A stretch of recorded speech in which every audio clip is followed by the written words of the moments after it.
All right, everybody. It's your girl, Lavetta Jenkins of chattypassenger.com, joined here with my esteemed co-host. It is your boy, Jab Jonz from jabjones.com. And we have a hot topic to talk about today. We have not pre-discussed this because I wanted to get Jab's real reactions. And, Jab is always good, and he's going to give me a different perspective. So let's get into it. Simone Biles backed out of an event yesterday. They wrapped her foot. They said that she wasn't, kind of going to compete yesterday. But today, she pulled out altogether.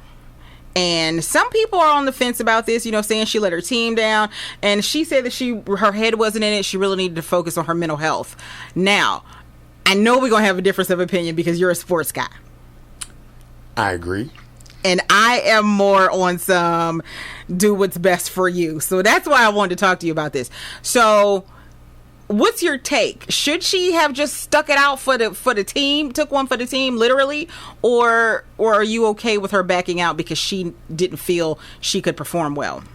Well, I'm sort of on the fence with it myself because I do believe you should protect your own personal health, your mental health. I know that a lot of stuff, well, I don't know personally, but I would believe that a lot of stuff she was going through had been very strenuous, and going through the whole Olympics process is probably very strenuous itself. So, of course, take care of your own mental health, but at the same time, you've been working towards these Olympics for at least the last 4 years. Right. So you know what's coming to you, and at the same time, your performance isn't just your performance. There's an entire team that depends on what you do. So I think on that end, it's the downside because the team lost out based off of her performance. Well, yeah, they did come in silver, so they did place overall. But my problem has been she just recently came out and, talked about her sexual abuse at the hands of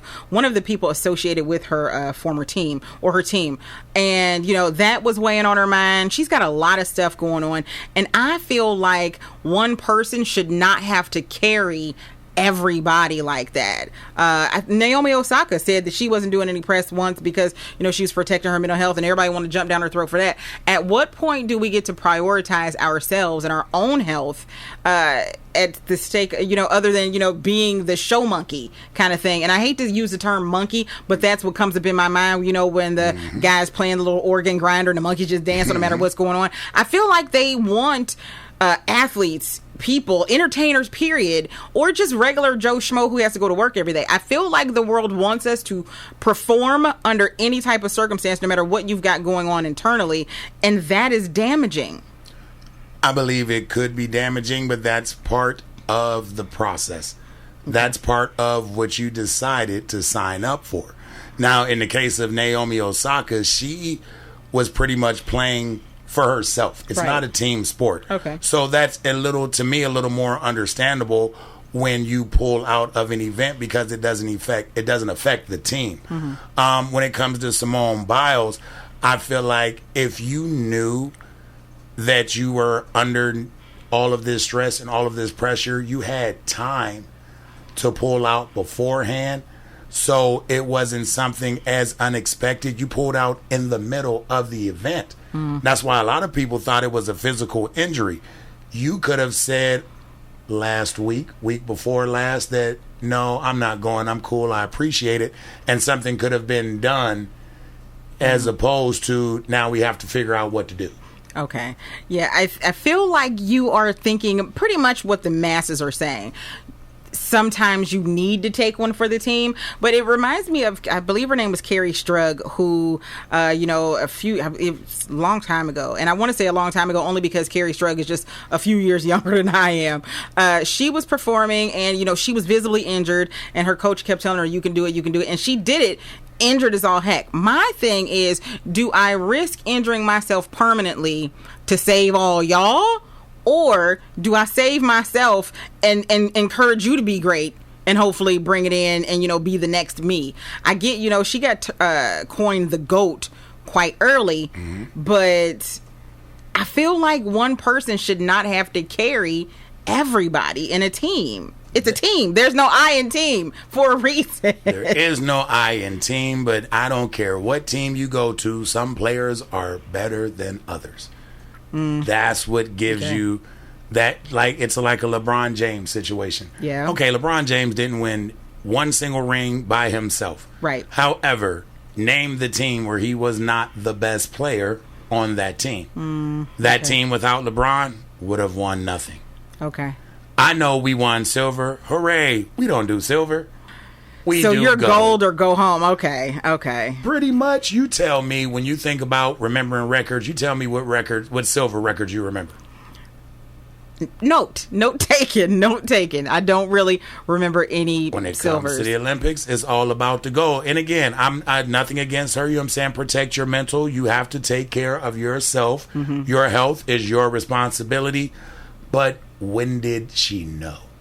Okay. When did she figure that out? After a bad landing, was she like, I don't want to put this on my name, so I'm not going to continue to perform like this? Or was it just, I can't take it anymore? There was also the buzz about them scoring her a little differently because she is so good. There's rumors that, they were scoring her a little lower because they feel like she could be better.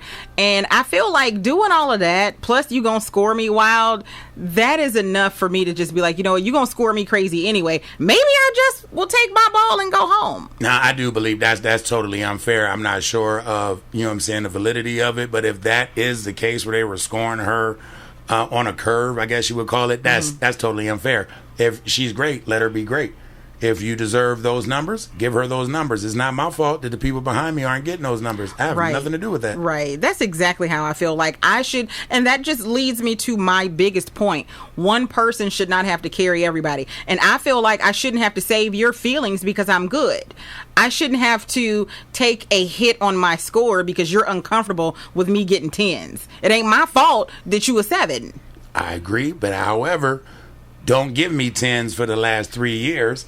And then when it leads up to where we really need that 10, you be like, no, I'm cool. Right. Like, we gave them to you for the last 10 years, last 3 years. You don't really need them now. No. Keep the same ruler for me as a constant with me and everybody else. You can't change the ruler size because some of your players don't measure up. And I feel like that's what they were doing. And all of that on top of the weight of, we don't know what else is going on with the girl, but all of that on top of some things can be a bit much. No, I do agree. And bottom line is, make sure, again, you're taking care of your own mental health, and make sure you're looking out for folks, your loved ones who are around you. A lot of folks seem strong in the moment, but everybody needs checked on. Right. So just, check out your loved ones. Make sure everybody's mental health is in check as much as you can. Right. And July is Minority Mental Health Awareness Month. That was a Springer, just threw that on you. I didn't even know that. Yeah, that's what July is. And I want y'all to encourage anybody listening, encourage your friend, your family member, yourself, if you need to get your mental health checked on. I know we go to the dentist, I get my eyes checked, I go for regular yearly checkups just to see how I'm doing. Make sure you are checking in with someone mentally. Talk to somebody if you need to. There's no shame in that. And if you feel like you can't talk to a friend, first of all, why do your friend if you can't talk to them? But if you feel like you can't really talk to a friend, find a professional to talk to. There's tons of places available online and in your community. Just by doing a simple search, you can find a lot of stuff. Don't let something blow up so big that you feel like you have no other way out. Because think about how many people who've taken their own lives just because they felt like they couldn't talk to anybody or there was nothing for them to do. We don't want that to happen. Make sure at the end of the day, no matter who's doing what, you've got to take care of you. Should she have pushed on? I say no. Jab says probably. Okay, Jab says probably. But in the end of it all, we want to encourage everybody, take care of your mental health and do what's best for you. If you feel like you can push, go ahead and push it. But if you feel like you can't, do what's best for you. I encourage it. Your mental health is your responsibility, and regardless to the team, your health is most important. Sometimes you just have to prioritize. Yeah. That's what we're going to call it, prioritize. Yeah, it could have been said a little bit earlier. I agree with you on that. Anyway, listen, we want to know what you all are thinking. You can get with us in the comments. Follow us on social media. He is at Jab Jonz, JabJonz, on every single social media platform. I am at Chatty Passenger everywhere. And you can also catch us on our websites. Yours is, again? JabJonz.com. And I'm chattypassenger.com. All right, y'all, we'll catch you in the next one. Bye.